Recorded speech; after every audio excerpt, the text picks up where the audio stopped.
Hello everyone, इस video lecture में हम लोग BSc 6 semester zoology paper first के मोस्ट इंपॉर्टेंट एमसीक्यू क्वेश्चन को सॉल्व करेंगे। तो चलिए देख लेते हैं इसमें किस प्रकार के क्वेश्चन पूछे गए हैं। इसमें सबसे पहला क्वेश्चन पूछा गया है, according to the Bibles when did universe originate. Bible के अनुसार ब्रह्मांड की उत्पत्ति कितने समय में हुई। तो बाइबल के अनुसार जो होती ब्रह्मांड की उत्पत्ति 6 दिनों में हुई थी। हमने आप लोग को बताया था कि जो है ओरिजिन ऑफ लाइफ के लिए कि लाइफ की उत्पत्ति कैसे हुई थी, इसके लिए बहुत सारे थ्योरीज दिए गए थे, ठीक है, जिसमें से कि एक स्पेशल क्रिएशन थ्योरी भी आता है। उसमें हमने बताया था हिंदू कंसेप्ट के अनुसार, एक क्रिश्चियन एंड इस्लाम कंसेप्ट के अनुसार, जिसमें कि हिंदू कंसेप्ट के अनुसार बताया गया कि जो ब्रह्मांड की उत्पत्ति है उसको भगवान ब्रह्मा ने किया था, एंड जो क्रिश्चियन इस्लाम या फिर बाइबल है इनके अनुसार बताया गया था कि जो ब्रह्मांड की उत्पत्ति है वे पूरे 6 दिनों में ही हुआ है, ठीक है। एंड नेक्स्ट क्वेश्चन देखिए, जिसमें पूछा गया है the most modern theory of the origin of life is. जीवन की उत्पत्ति का सबसे आधुनिक सिद्धांत है। तो जीवन की उत्पत्ति का आधुनिक सिद्धांत क्या है, chemical development controversy. And next question है हमारा, reason for main criticism of Darwinism. Darwinism को क्रिटिसिज्म का सामना करना पड़ा था।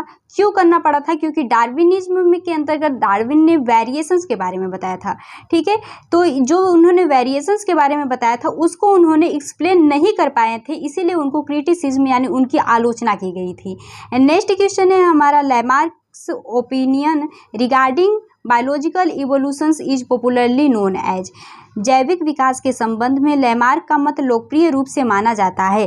तो लैमार्क ने क्या क्या बताया था? लैमार्क ने बताया था inheritance of acquired characters and use and disuse के बारे में, कि इन्होंने बताया था कि जो भी हमारा एक्वायर्ड कैरेक्टर्स है वही अगले जनरेशन में क्या होता है कि जाता रहता है, जिसमें कि इन्होंने जिराफ का एग्जाम्पल से लेकर के बताया था। और दूसरा इन्होंने क्या बताया था, यूज एंड डिसयूज के बारे में, कि जिस ऑर्गन का हम जितना यूज करेंगे वो उतना ही ज़्यादा स्ट्रॉन्ग होता चला जाएगा।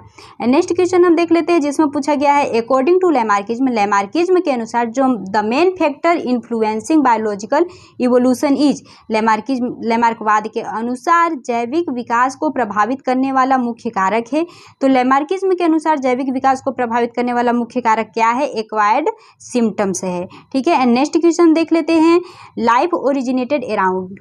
लाइफ ओरिजिनेट हुआ है, तो कब लाइफ ओरिजिनेट हुआ? तो 3 बिलियन ईयर एगो जो होता है लाइफ का ओरिजिन हुआ है। नेक्स्ट क्वेश्चन देखिए, जिसमें पूछा गया है, life originated from. Life originate हुआ है, लाइफ ओरिजिनेट हुआ है किसमें? आदि सागर में, ठीक है। आदि सागर में क्या हुआ? लाइफ का ओरिजिन हुआ है। एंड नेक्स्ट क्वेश्चन देखिए, जिसमें पूछा गया है, which of the following element was absent in the primitive atmosphere. Primitive atmosphere में कौन सा एलिमेंट अब्सेंट था? तो हमने आप लोग को बताया था कि प्रिमिटिव एटमॉस्फेयर जो था वो रिड्यूसिंग इन नेचर का था, क्योंकि वहाँ पे ऑक्सीजन क्या था? अब्सेंट था, ठीक है। तो इसका सही आंसर है ऑक्सीजन। एंड नेक्स्ट क्वेश्चन देखिए, जिसमें पूछा गया है, the first genetic material produce on earth was.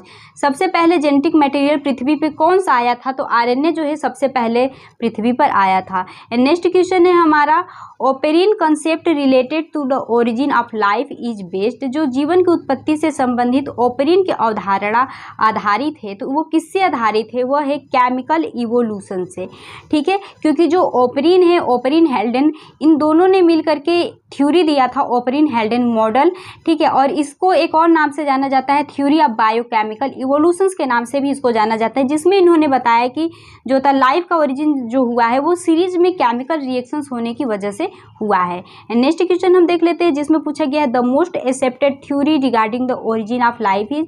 जो मोस्ट एक्सेप्टेड थ्योरी है ओरिजिन ऑफ लाइफ का वो क्या है? तो वो जो है ओपेरिन हेल्डेन थ्योरी है, ठीक है। ये सबसे ज़्यादा एक्सेप्टेड थ्योरी है, जिसको कि हम थ्योरी ऑफ बायोकेमिकल इवोल्यूशंस के नाम से भी जानते हैं। नेक्स्ट क्वेश्चन है हमारा, the correct sequence of some substance that appear during the origin of life on earth. Earth पे किस प्रकार से कैसे सबस्टांस आए हैं, किस क्रम में आए हैं, उसके बारे में आप लोगों को बताना है। तो सबसे पहले हमने आप लोगों को बताया, सबसे पहले जब आप ओपेरिन हेल्डेन थ्योरी या फिर थ्योरी ऑफ बायोकेमिकल इवोल्यूशंस इसमें पढ़ेंगे तो आप लोग को इसमें बताया गया कि सबसे पहले अर्थ पे अमोनिया आया, उसके बाद एमिनो एसिड आया, उसके बाद प्रोटीन आया, उसके बाद क्या हुआ? न्यूक्लिक एसिड आया, ठीक है। और न्यूक्लिक एसिड के बाद आए हमारे प्रोकैरियोटिक सेल्स, उससे हमारे यूकैरियोटिक सेल्स बने हैं। एंड नेक्स्ट क्वेश्चन हम देख लेते हैं, जिसमें पूछा गया है हमारा, at the times of origin life the earth atmosphere was. जब लाइफ की उत्पत्ति के समय पृथ्वी का वायुमंडल था, तो उस समय पृथ्वी का वायुमंडल रिड्यूसिंग इन नेचर का था। तो क्योंकि वहाँ पे क्या था? ऑक्सीजन अब्सेंट था, इसलिए वो क्या था? रिड्यूसिंग इन नेचर का। नेक्स्ट क्वेश्चन देखिए जिसमें पूछा गया है who was Darwin influence by while presenting has natural selection in. जब उन्होंने नेचुरल सिलेक्शन जब डार्विन दे रहे थे तो उस समय वो सबसे ज़्यादा किससे इन्फ्लुएंस हुए थे, तो उस समय जो माल्थस एशियन पॉपुलेशन, जो माल्थस ने जो जनसंख्या पर निबंध के बारे में बताया था उससे वो क्या थे, सबसे ज़्यादा प्रभावित थे।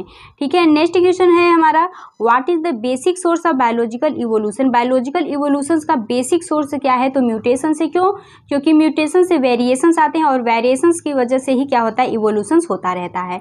नेक्स्ट क्वेश्चन है हमारा चार्ल्स डार्विन जिनका बुक है origin of species was a evolutionary work it explain, और इसमें इन्होंने किस चीज़ के बारे में एक्सप्लेन किया हुआ है, तो इसमें उन्होंने एक्सप्लेन किया हुआ है survival of fittest by natural selection. Natural selection के द्वारा सर्वाइवल ऑफ फिटेस्ट के बारे में। ठीक है, प्राकृतिक चयन द्वारा योगात्मक का अस्तित्व।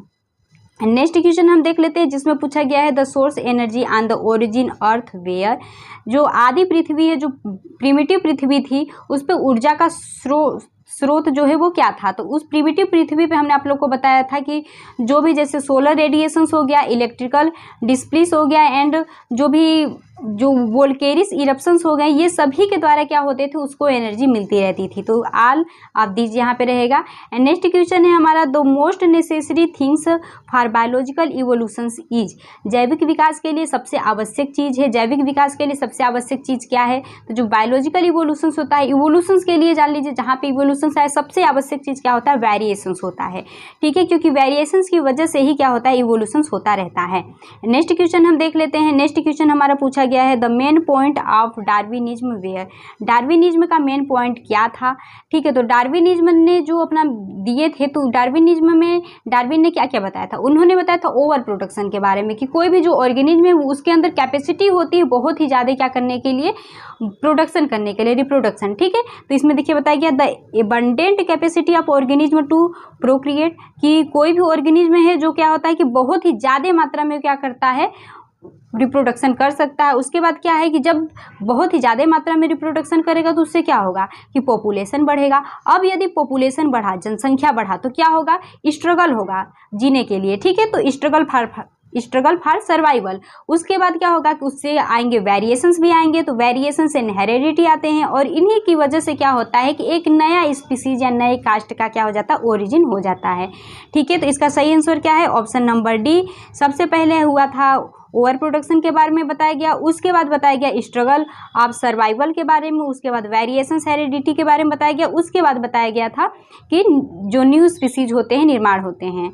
नेक्स्ट क्वेश्चन हम देख लेते हैं जिसमें पूछा गया है which bird did Darwinism study on Galapagos island. ठीक है, जो गैलापागोस आइसलैंड पे डार्विन ने स्टडी कर रहे थे, तो वो किस बर्ड पे स्टडी कर रहे थे, उन्होंने फिंचेज को लिया था। जो डार्विन फिंचेज हैं, क्योंकि बोला जाता है डार्विन फिंचेज, जिसमें कि उन्होंने क्या बताया था, उनके बीक के बारे में बताया था कि जिस हिसाब से उनको खाने के लिए जो चीज़ें मिल रही थी, रिसोर्सेज थी, उसी अनुसार से उनका जो बीक था वो एक दूसरे से डिफरेंट था, चेंज हो गया था। ठीक है, नेक्स्ट क्वेश्चन है हमारा the biological development display in homologous organs is, तो कन्वर्जेंट। नेक्स्ट क्वेश्चन हम देख लेते हैं जिसमें पूछा गया है Lamarck belong to which country. लैमार्क किस कंट्री से बिलोंग करते थे, तो जो लैमार्क थे वो फ्रांस से क्या करते थे, बिलोंग करते थे।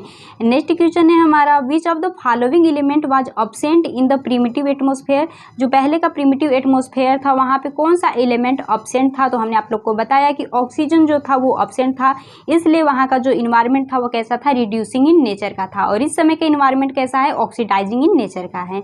नेक्स्ट क्वेश्चन है हमारा life originated from. Life originate हुआ, तो लाइफ जो है वो ओरिजिनेट हुआ था after the origin of the earth. Next question हम देख लेते हैं। नेक्स्ट क्वेश्चन हमारा पूछा गया है the most accepted theory regarding the origin of life is.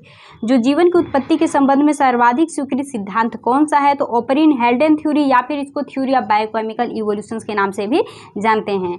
Next question है जिसमें पूछा गया है व्हाट आर कोएसरवेट्स। कोएसरवेट्स क्या है, तो हमने आप लोग को बताया था कि जो कोएसरवेट्स होते हैं, इसको ओपेरिन ने बताया था कोएसरवेट्स के बारे में, जो कि कोएसरवेट्स ये किससे किससे मिलकर के बने हुए होते हैं, तो ये प्रोटीन एंड लिपिड से मिलकर के बने हुए होते हैं। ठीक है, जो ओशियन था, ओशियन के अंदर ही प्रोटीन एंड लिपिड आपस में मिले और किसका निर्माण किए, कोएसरवेट्स का निर्माण किए थे। तो ये क्या होता है, कोएसरवेट्स जो होता है वो न्यूक्लियो प्रोटीन कंटेनिंग सबस्टांस होता है। यदि आप लोग को ये वीडियो समझ में आया होगा तो वीडियो को लाइक कर दीजिएगा और चैनल को सब्सक्राइब कर दीजिएगा।